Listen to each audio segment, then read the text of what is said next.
training army of specialist officers, public duty officers, so that we'll have enough officers to deal with this where we need them.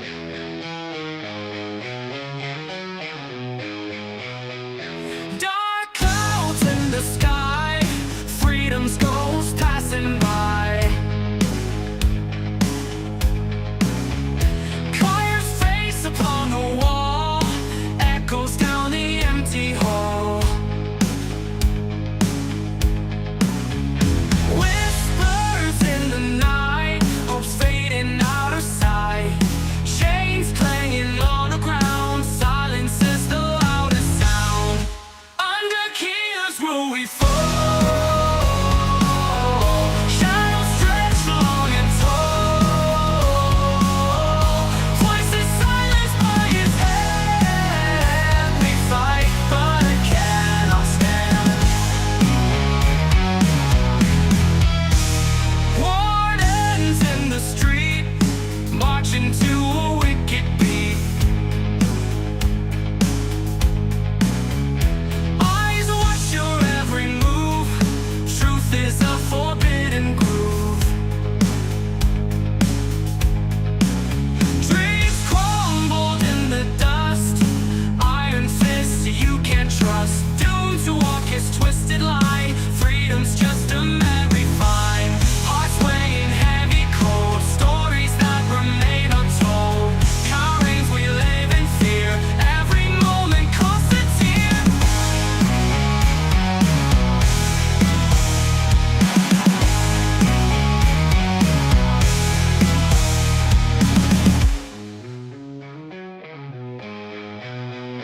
Under keys will we fall. Shadows stretch long and tall. Voices silenced by his hand. We fight but cannot stand. Audience in the street, marching to a wicked beat. Eyes watch your every move. Truth is a forbidden groove. Wardens in the street, marching to a wicked beat. Eyes into a wicked beat.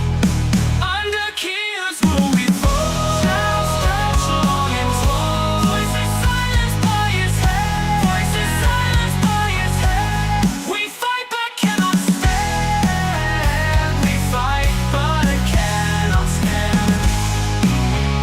Oh, cannot stand.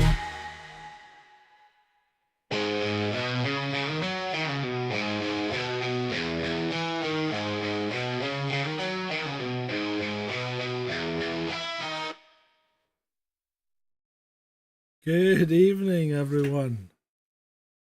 I didn't promise the meaning of life at all, Amy. I said I had a theory of everything.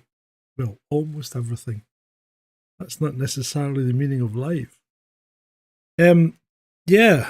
So I was just watching a YouTube video by a guy called Malleus Communism. He seems to be quite a new channel. He's just over 1,000 subs. But and most of his videos get 72 or 54 or 73 views, much like our own, right? And then suddenly he's put up this video. It's had 53,000 views. Where the hell did that come from? But it's all about Keir Starmer. And I would say, I think he pretty much nailed it, because we've been saying, Ben brought it up first. Fair credit where credit's due. Ben brought it up first. Keir Starmer was a communist. No. Keir Starmer wasn't a communist. Keir Starmer is a communist. And that's the path. That is the path that he's actually taken Britain down. He's going to try and turn this into a communist country. I think that's self-evident from what's gone on over the last 40 days. But yeah, it's Wednesday and I'm drinking already. That's how bad it is. I was up at the van today working, so I don't feel quite so bad. I'm working out in the sun. It was roasting. Mini golf, yeah, mini golf's fun. So, good evening, Shalini, Amy, Dreadeye. Thank you for subscribing again, Amy. I do notice. Ray, thank you for sponging off us unmercilessly and without giving us any donations. Yeah, I do notice. Yeah. So yeah, let's see what we should talk about tonight. Now, I've been giving this a lot of thought, and right, I'll go over it again, and I know you're probably sick of hearing about it, right? But excuse me a second.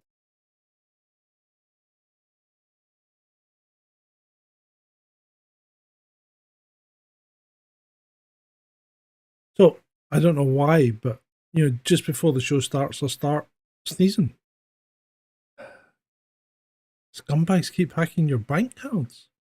Take money out of the bank. Don't have money in the bank. Never have more than $500 in your bank. It's actually there's quite a nice breeze out today, but it looks like it's going to rain now. I think there's going to be a storm tonight. Well, maybe not a storm, but it's going to rain. Everybody hear me okay? Yeah? Not too loud, not too quiet. I'm hoping it sounds okay. I do have the fan on. I'm hoping you're not getting unduly bothered by it. Right. So I'm going to go over my theory of light again, right? But I was having more thoughts about it and thinking, how can you explain what things are if photons don't exist? And I think photons are a load of shite. I mean, just think about it. So you're telling me that a sun, billions of miles away, billions and billions of light years away even, can emit, right? And this is where we disagree straight away, right? We disagree straight away here because I don't think light is an emission. I think it's a disturbance of a medium. But anyway, so you're telling me that light emits from a sun billions of light years away, it travels through space for thousands, billions of years, comes into this, and this is a photon, this is a photon of light, so it's come all this way, comes to the Earth, goes through the atmosphere, comes down, goes into your telescope, and where does it go? What happens to it? What happens to your telescope? Where does the light go? Where does the photon disappear to? Did it go in your head? Did your brain heat up? Because if something traveling with that amount of speed, albeit no mass, doesn't have any energy. So I think photons are a nonsense, and it's like I say, if you turn the light off, the light stops instantly, right? You don't have to then sweep out all the extra photons and sweep them out the room and shut the door to keep them out there before it gets dark, do you? No, you don't. When your camera fills up with photons, you have to take the lens off and empty the photons out. No, you don't. Where do these photons go? I don't think photons exist. I think it's nonsense. No, they use photon torpedoes, which were actual physical things. I don't know why they called them photon, but so if it's not a particle, which I contend it isn't, right? Regardless of this particle wave duality thing, and I'm with Einstein on this. God doesn't play chance with the universe. I don't think dualities exist in nature as such. So what I think, and I might be completely off the mark here, is I think like Tesla told us, and he told us light, like sound, is a disturbance of the medium. And if you think about it, when a speaker plays, well, when you put a, these days you can't even put a CD on, when you play an MP3 or whatever, right? And your speaker vibrates and it disturbs the air. And that sound in the air travels. But the air doesn't move. The air doesn't move from the speaker to your ear. Yeah, you did, Amy. Well done. So the air doesn't move from your speaker to your ear, but the vibrations do. And then ultimately they hit your eardrum and make it vibrate, and then you decode it. Yeah, I know. We've all heard about Red Eye speakers. So then, if light acts like that, then light is a perturbation of the medium, which is a disturbance in the ether, for want of a better word, because we used to have an ether and everybody was quite happy with the ether until Michelson and Morley tried to disprove it and got an incredibly inconclusive answer, but thought that was good enough to disprove it, when it really doesn't. And then there was another part of the experiment called Airy's failure that tried to prove that the Earth was moving through space, and conclusively kind of failed. So if light is not an emission, which I don't think it is, because you think about it, how does light emit from something that's behind solid material if it's meant to be a solid? How can it go through glass if it's meant to be a solid?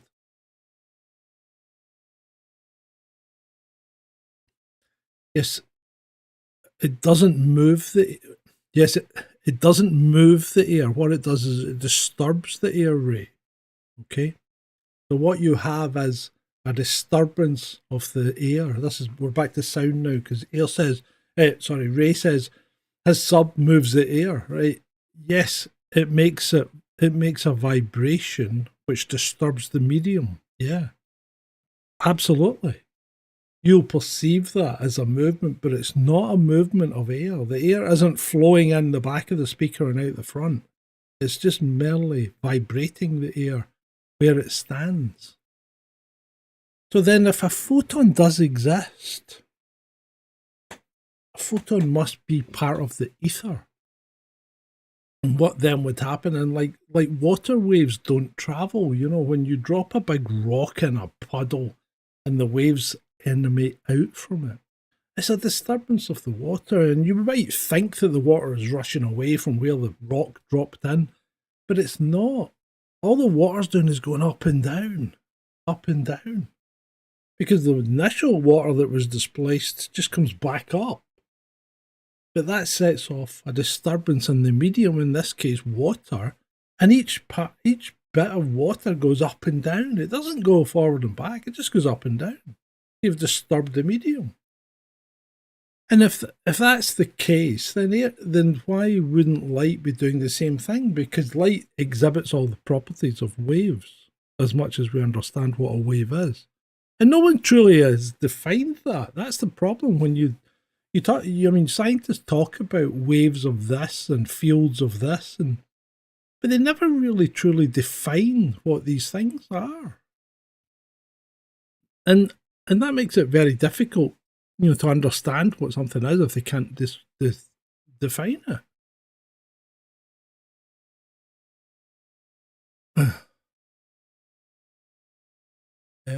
But I don't know how the pyramids work. I mean, we did look at the pyramids, Amy, but I don't know how they work. But one thing I found out the other night, which is quite interesting, is the Eiger, the mountain, it vibrates. Like on a period of every 2 seconds or something, it's vibrating.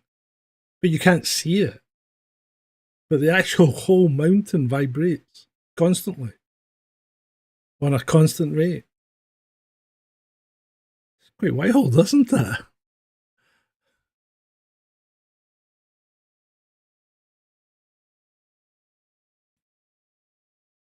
So the point then is if light is a disturbance in the ether and we pick it up as light, like just now I'm sitting surrounded by monitors that are disturbing the ether because they're producing light.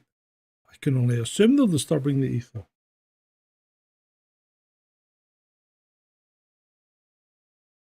If everything is vibration, which we are kind of led to believe if we look at, modern physical theory and frequency, and we can't see all the vibrations that occur because we can't see radio waves, although they behave exactly like light because it's all part of the same spectrum, the electromagnetic spectrum.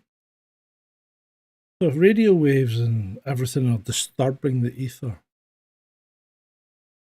is there a point when light becomes hard? And what my point is here is that the ether has been disturbed to the point where it is vibrating so quickly and in such a high frequency that it then becomes a solid object, like a table or a glass. Because the glass vibrates all the time. And if you put the glass down and hit it with the right resonant frequency, the glass vibrations will increase to the point where the glass will shatter. So if glass does that, does everything do that? Is there and if we think about it, the military have experimented with this using sound against us for crowd control situations and for offensive actions on opposing troops. They send high frequency sound waves or low frequency sound waves or whatever they are, and when they hit the right frequency, people just they just can't stand it. They turn and run, and it's not noise. It's not noise in their ears. It's the vibration.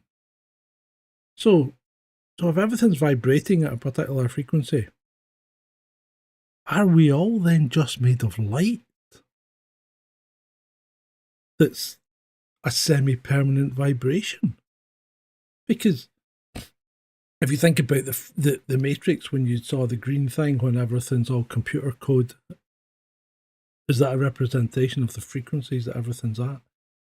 And then some frequencies will stand out from other. And when you look at things, if you do photography or something like that and use something like Lightroom and or even Resolve when you're editing, you see when you're doing the colours, you look at waveforms and you see all the waveforms, all the different colours, and where the frequencies are, and you can tell. You look at a photograph and it's like somebody standing in a field, and you will see the frequencies, and you can't see that it's a person, but you can see there's something central in the photograph in the middle of the field, and the field is all a different frequency. And every time the colour changes, there's a different frequency, like the sky's a completely different frequency from the ground. So you don't see the picture and you can't tell what it is, but you can tell that there's something there from the frequencies. So you can see that there will be something behind it. And is that what's really going on? It's just our brain decodes it into shapes and things that we look upon it as, that's a dog. But it's really just hard light that's been condensed into such a high frequency package that it maintains its stability as it wanders around amongst all the other frequencies, because nothing's meant to be solid. An atom core is a tiny part of the full size of the atom, so everything's mainly space anyway. And when you pick up a glass, your finger never touches it because of electromagnetism, the atoms will repel each other, so they'll not touch. So you're never actually touching the glass. And I know it sounds crazy because you leave fingerprints on it and things, but nothing's ever actually making contact. your brain just tells you that you've made contact with a glass and you're holding it. And when the oil from your fingerprints transfers onto the glass, yeah, it looks like it's touching it, but it's not really. It's just kind of loosely held there by either electrostatics or something to do with the way that the electromagnetic vibrations have set themselves up.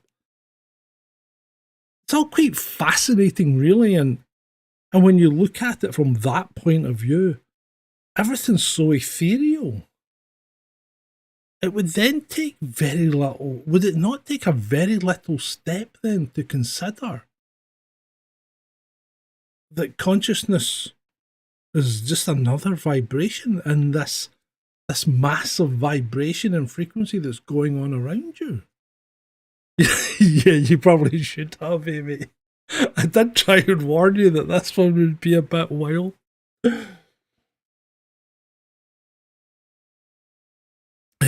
Let's have a quick look at the chat. Everything vibrates at its own hertz, so everything is made of energy. Is light just the highest hertz? Well, it might not even be the highest hertz. Light's just a perception created by the brain from vibration. Yeah, it could well be, Ray. Yeah, absolutely. David Dubine on Adapt 2030 talks about old buildings that had towers that interacted with ether. Yeah, these buildings were lost in the last mud flood. It's certainly possible. Ray, we are electrical beings. Yes, indeed we are. See, how can you drink the drink if you're not holding the glass cup? Because when you pick it up, right, you are holding it as much as the atoms in your fingers are repelling the atoms in the glass, which are repelling the atoms in your fingers. So there is a force between them, the electromagnetic force, but it never actually physically allows you to touch. And I know it sounds absolutely crazy, but that's exactly what happens. You know, when you do that, even your fingers aren't touching, and you think they are, but they aren't, because you can never touch it. And if you, I mean, I've read an awful lot of books. I mean, I used to read. We do need Timothy Leary. But I've read an awful lot of books, and I used to read absolutely everything. I used to have I had twin brothers, or I have twin brothers. I used to take their library cards, because you were allowed 4 books per card. I used to take their library cards on my own, go to the library every Thursday and get 12 books out. I would probably get 6 fiction books and 6 non-fiction books. Then I'd just work my way through them, and then I'd go back the next Thursday. My dad would take me back the next Thursday, and I'd change all the books over.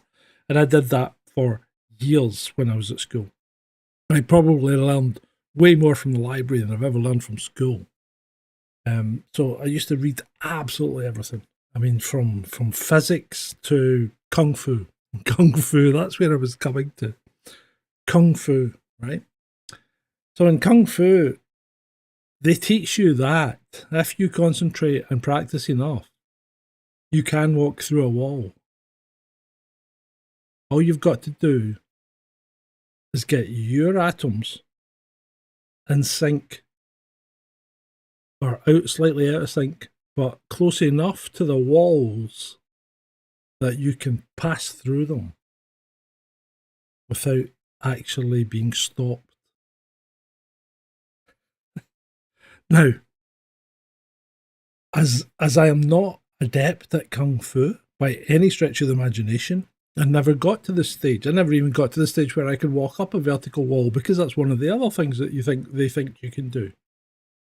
Yeah, well, the hot coals thing's quite interesting, Robin, and there might be something to do with a water barrier there as well, because normally when you go over hot coals, you normally start from wet grass.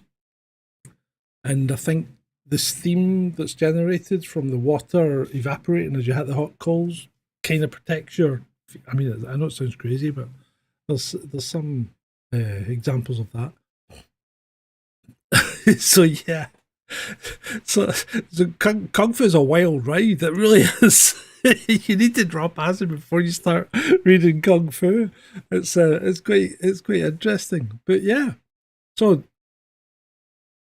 that's kind of where I've got to with light. I think we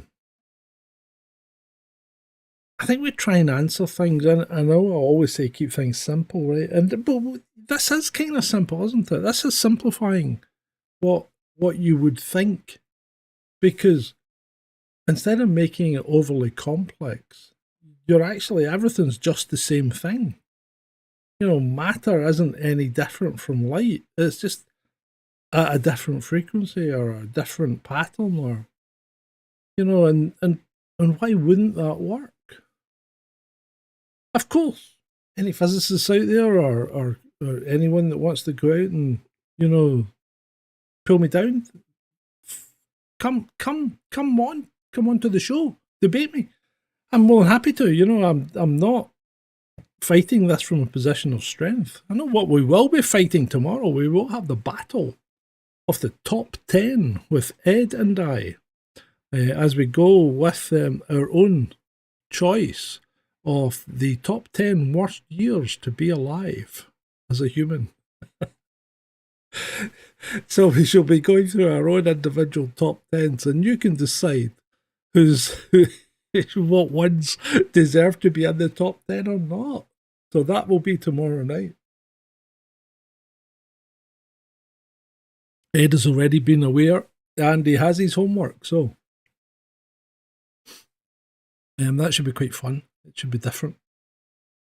And it was one of the people that follows me on. No, 2024 is excluded, Amy, because the year is not yet finished. So 2024 is excluded, and it's world events, not personal ones, that qualify for it. So there are some ground rules. I think it was who was it? Yvonne's timeline or something on Twitter that suggested that, kind of suggested it, and I thought, yeah, that's a good idea. I'm going to run with that. It can be any century, Robin. It can be absolutely any century. And I think you'll find that we'll be going through quite a number of different centuries. It won't just be the 21st, 20th, and 19th. And we might be going way back as well, because there's some howlers out there. There really are. There are some years that even look worse than 2024.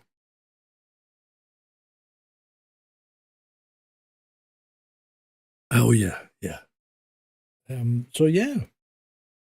So I think it'll be an interesting, aside from what's going on in the world as well, because things are just they're just going from bad to worse, aren't they? I mean, we have a communist in charge,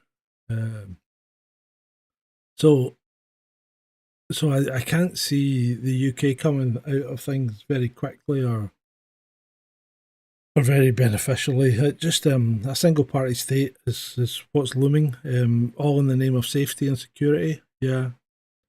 Two-tier cure. Well, yeah. I mean, it'll be two-tier cure until he has a clear mandate to just take over completely. And just remember, this guy's in with what, less than 30% of the population voted for him. So whenever you see people saying, "Well, democracy, the majority voted for him," no, they didn't. The majority actually voted for someone else or didn't vote. But the majority did not vote for Labour. Never, ever think that they did. But, if Conservative and Reform had been smarter, they got together and had a coalition, dropped candidates where one was going to win and others. But, yeah, I've heard about the WHO announcement. And really, what more can you dump on people? Really? I mean, what are they trying to do? What are they actually trying to do? Are they trying to get to the point where people have no hope? And then you don't want to push people into the situation where they have no hope, because if you have no hope, you have nothing to lose. That's the problem. And when you have nothing to lose, people will take extraordinary measures and do extraordinary things. And that's not something that you want. It really isn't. Although it'll feed into tier care because he'll just impose more regulation, more control. You know, and remember how Stalin worked. You know, so yeah, remember how Stalin worked because he started off, you know, just coming for the overt critics, and then worked his way through the entire population till he'd wiped out God knows how many million people. I mean, we'll never actually find out, and how many people he put into gulags, and you know. I mean, I remember reading Solzhenitsyn when I was in my early teens and thinking, you know, that's wild. You know, so that could be us. That could be us in 5, 10 years, maybe less. Who would have thought? Who would have thought that people might be going to seek asylum in the former Soviet Union from a communist-controlled Great Britain? Who would have thought? Is that what's going to happen? And surely, if it gets to that point, then places like America have surely got to give us asylum. Surely.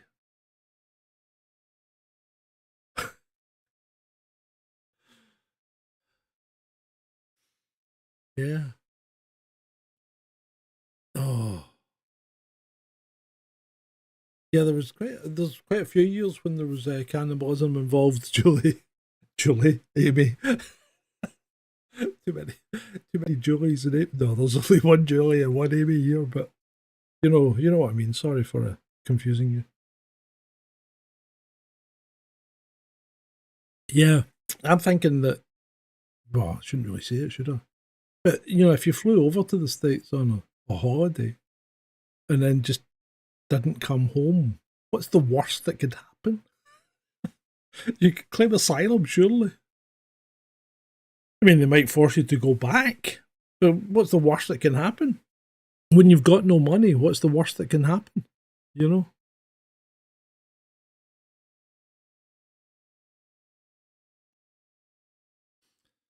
Anyway, back to the light. Or I think we've probably pretty much covered the light, haven't we? Yeah. That's kind of where I am just now with the thinking about it. It's a tricky one because you know there's I just can't see, and it's things like there's so much crap, you know, about things they're looking at in space, and then trying to explain things using dark matter and dark energy, and it's like, you know, if your theory doesn't work, don't make up stuff that you can't see, can't measure, and can't find in order to explain your theory. Just go back to basics and start again. I really find it very disconcerting when scientists do that kind of thing. Oh, pluck pigeons. Yeah, I could pluck a pigeon. No money, pluck pigeons.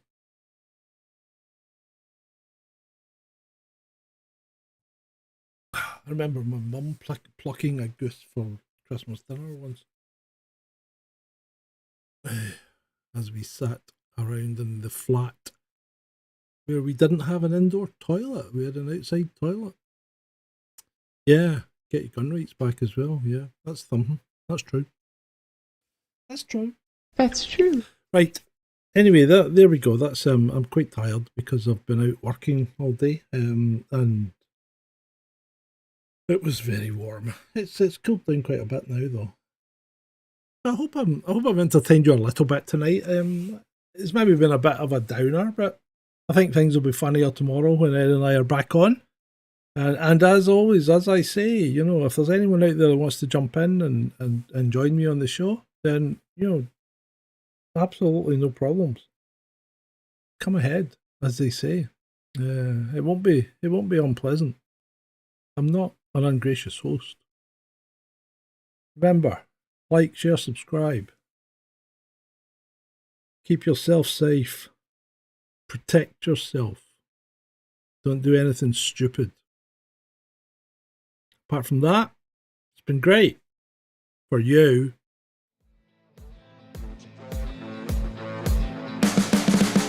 You can see the writing on the pavement.